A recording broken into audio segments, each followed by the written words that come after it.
অনেকে বলছেন ডক্টর ইউনূস সাহেব পদত্যাগ করলে বাংলাদেশে ভয়াবহ সংকটে পড়ে যাবে, কারণ দেশ চালানোর মতো আর কোনো যোগ্য ব্যক্তি নাকি বাংলাদেশে নাই।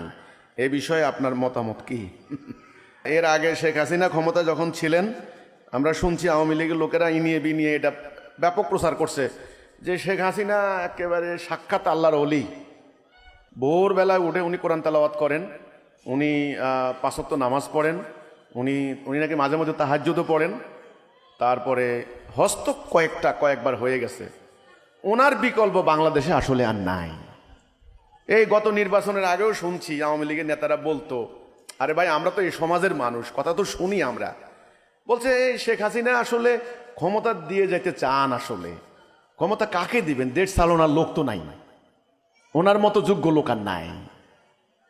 আচ্ছা, তারপরে ওনার কি হয়েছে সবার কাছে পরিষ্কার। তারপরে জনগণ কি করলো, যা করলো তা হইল। এখন একজনকে আনলো, এইবার ওনার পক্ষে যারা তারা বলছে উনি চলে গেলেন নাকি আর কোনো লোক নাই। যোগ্যতা অযোগ্যতা নির্ণয় করবেন কিসের ভিত্তিতে?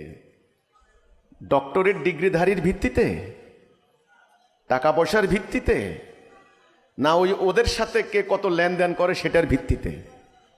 যোগ্যতা নির্ণয় করবেন কিসের ভিত্তিতে সেটা আপনাদের উপর নির্ভর করছে অনেকটা। আপনি যদি মনে করেন এমন একজন নেতা আমাদের দরকার যিনি আমাদেরকে আল্লাহর পথে পরিচালিত করবেন, এমন একজন নেতা দরকার যিনি রাসূলুল্লাহর সুন্নাহ অনুসরণ করবেন, এমন একজন নেতা দরকার যার আনুগত্য করা ফরজ, এমন একজন নেতা দরকার যার আনুগত্য করে আমি জান্নাত নিশ্চিত পাবো, এমন একজন নেতা দরকার যার নেতৃত্বে বিশ্বময় মুসলমানরা আবার মাথা উঁচু করে দাঁড়াতে পারবে। যদি মনে করেন এমন একজন নেতা দরকার যার নেতৃত্বে দেশ পরিচালিত হলে দেশে সুদ হবে না, ঘুষ হবে না, রাহাজানি হবে না, অর্থ পাচার হবে না, মারামারি হবে না, যদি মনে করেন এমন নেতা, তবে এমন নেতা কোন দলের মধ্যে আছে সেটা বাতিল করার দায়িত্ব আপনাদের। মহা সমারোহে একজনকে ধরে এনে ক্ষমতায় বসান, রাষ্ট্রের কোটি কোটি টাকা তার পেছনে খরচ করেন, এরপরে প্রচার করতে করতে তারে দেবতার উপরে উঠাই নিয়ে যান, অল্পের জন্য ভগবান বানিয়ে ফেলেন, আবার মুহূর্তের মধ্যে তাকে বেজ্জিত করতে আপনারা ছাড়েন না। এটা কোনো ভদ্র সভ্য সমাজের লক্ষণ নয়। আজকে বাংলাদেশে শুরু হয়েছে ইউনূস বন্দনা। আবার সোশ্যাল মিডিয়া খুললে দেখবেন ইউনূস সাহেবের বিরুদ্ধে এমন কোনো অপপ্রচার নাই ওনার বিরুদ্ধে না করে। তো আপনারা মানুষকে ভগবান বানাইতেও 1 সেকেন্ড দেরি করেন না, আবার শয়তান বানাইতেও 1 সেকেন্ড দেরি করেন না। আপনাদের নেতৃত্বের মানদণ্ড কি আল্লাহই জানে। আমি মনে করি যোগ্য নেতা হবেন তিনি যিনি আল্লাহর সাহায্য পাবেন। যোগ্য নেতা হবেন তিনি যার নেতৃত্বে মানুষ জান্নাতে যাবে। যোগ্য নেতা হবেন তিনি যিনি দেশের মানুষকে রেখে পালিয়ে যাবেন না। যোগ্য নেতা হবেন তিনি যিনি কোনোদিন শিরিক কুফরের কাছে মাথা নত করবেন না। যোগ্য নেতা হবেন তিনি যার সামনে অন্যায়, অবিচার, জুলুম, নিপীড়ন, মানবাধিকার লঙ্ঘন হতে পারে না। তিনি হবেন যোগ্য নেতা। এবার মানদণ্ড আপনি ঠিক করেন। আমি তো বললামই আপনাদের অবস্থা হয়েছে এটা। আপনারা গতকাল যারে দেবতা বানিয়েছেন আজকে তাকে শয়তান বানাচ্ছেন। গতকাল যার মূর্তি বানিয়ে ফুলের তোড়া দিচ্ছেন আজকে সেই আপনারাই আবার তার মাথার উপরে উঠে পেশাব করছেন।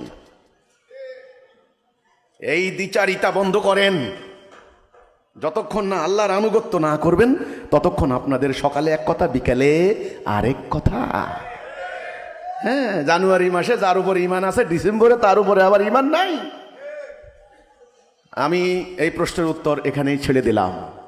উনি চলে গেলে আর যোগ্য নেতা নাই, এই কথা আমরা এই পর্যন্ত বহুবার শুনে এসেছি। ভাই, আল্লাহর কাছে দোয়া করেন, আল্লাহ আমাদেরকে এমন একজন নেতা দাও আল্লাহ, যেই নেতাকে তুমি সাহায্য করবে। আল্লাহ আল্লাহ তুমি এমন একজন নেতা দাও এই হতভাগা দুর্ভাগা মুসলমান জাতিকে যিনি তাওহীদের পথে পরিচালিত করবেন, যার নেতৃত্বে আমরা জিহাদ করব, যার নেতৃত্বে আমরা মুমিন হয়ে বাঁচতে চাই।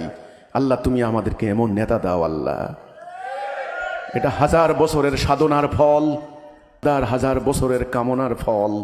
আল্লাহর এক করুণা ছাড়া এমন নেতা কোনো জাতির ভাগ্যে আসে না, আসে না। জানি না আপনারা সেই নেতার কতখানি মূল্যায়ন করতে পারেন, সেটাও আল্লাহ দেখবেন।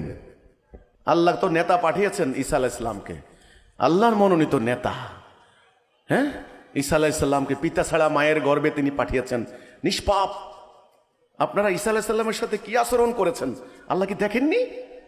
আপনাদের ধর্মগুরু আলেমরা দেখেননি?